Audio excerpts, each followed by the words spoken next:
안녕하세요. 오늘은 공장 허가 시 유의점에 관해서 한번 알아보는 시간을 갖도록 하겠습니다. 실제 제가 있었던 사례를 바탕으로 얘기를 해드리겠습니다. 제가 점심을 먹고 사무실에서 여유롭게 창문막 너머로 하늘을 바라보면서 잠시 시간을 보내고 있었는데요. 그때 말끔한 옷차림의 남성 한 분께서 상기된 얼굴로 사무실 앞에서 통화를 하시면서 두리번 거리고 계셨습니다. 통화가 다 끝나셨는지 심호흡을 크게 한번 하시고 사무실 문을 여셨습니다. 사무실 문을 열고 들어오시자마자 의자에 바로 앉으시더니 빨리 이야기를 좀 하고 싶은 부분이 있으시다면서 음료까지 거절하시고 저를 재촉하셨습니다. 저는 급히 명함을 건네드리면서 소개를 하고 바로 이야기를 들어보았습니다.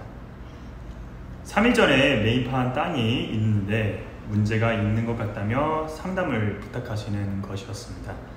평수는 약 900평 정도로 면적이 꽤 넓었으며 금액도 적지 않은 금액이셨습니다. 더욱 이야기를 구체적으로 들어보았습니다. 매입하기 전에는 건축허가가 나온다고 알고서 매입을 했는데 계약 후 알아보니 공장용대 허가가 나오지 않는다는 것이었습니다. 청천벽력 같은 이야기를 들으시고 혼미해진 상태로 급하게 찾아오셨다고 합니다. 잠시 진정을 시켜드리고 저는 서둘러 지적도와 토지 이용 계획 확인원을 확인해 보았습니다.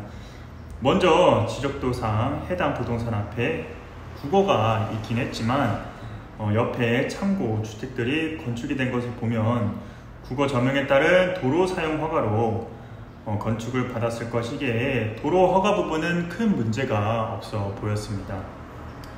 그리고 토지 이용을 통해서 토지 이용 계획 확인원을 확인해 보았는데 수계구역이라고 적혀져 있었습니다. 공장을 허가받기 위해서는 공장 설립 승인 허가라는 것을 필요로 하는데 이때 설립 승인 허가 조건 중에서 수계에 관한 사항이 있습니다. 여기서 수계란 연못, 강, 하천 등의 강수가 유입되는 곳을 말합니다. 만일 공장 승인 허가를 받을 때 수계에 따른 제한사항이 있다면 강수가 유입되는 곳의 일정 거리까지는 공장 등의 설립을 허가해주지 않습니다. 왜냐하면 배수 등의 문제가 야기될 수 있기 때문입니다. 공장 용도 허가 기준에 부적합한 수계 기준을 구체적으로 잘 모르고 단지 일반적 건물을 지을 수 있다고 해서 땅을 덜컥 구입한 후 낭패를 보시는 경우가 많이 계십니다. 참고로 수계 기준은 공장에 대한 설립 승인을 관공서에서 받으려고 할 때 상수원 보호구역이나 농업용의 물을 받아놓는 곳에서 일정한 거리까지 공장 허가를 제한하는 것으로서 하천, 저수지 등의 수역중심선을 따라 물이 흘러가는 쪽으로 측정한 거리인 유하거리를 기준으로 하고 있습니다.